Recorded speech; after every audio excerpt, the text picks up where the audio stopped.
എനിക്ക് കേടുവരാതിരിക്കേണ്ടതിന്.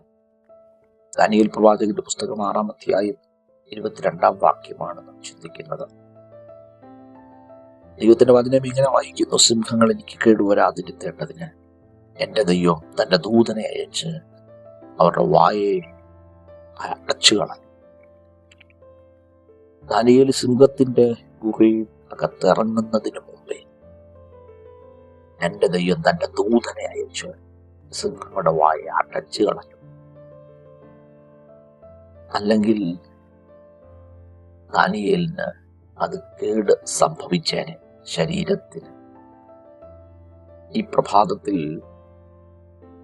നിങ്ങളുടെ ജീവിതയാത്രയിൽ ചിലപ്പോൾ ചില രോഗങ്ങൾ നിങ്ങൾക്ക് കേട് വരുത്തുമെന്ന് പറഞ്ഞ് വെല്ലുവിളി ഉയർത്തുമ്പോൾ, ചില പ്രതിസന്ധികൾ, ചില നിന്ദകൾ, ചില ഭയങ്ങൾ നിങ്ങൾക്ക് കേടുവരുത്തുമെന്ന് പറഞ്ഞു നിൽക്കുമ്പോൾ, ഈ പ്രഭാതത്തിൽ വിശ്വസിക്ക്, എനിക്ക് കേടുവരാതിരിക്കേണ്ടതിന് എൻ്റെ ദൈവം തൻ്റെ ദൂതനെ അയച്ച് ചില പ്രതിസന്ധികളെ ശാന്തമാക്കുന്നു, വായെ അടച്ചു കളയുന്നു, തീയുടെ ബലത്തെ കെടുത്തുന്നു.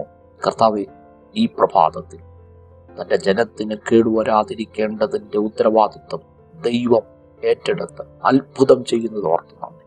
ഈ പ്രഭാതം അനുഗ്രഹമാക്കണം, യേശുവിൻ നാമത്തിൽ തന്നെ. ആമേൻ. God bless you.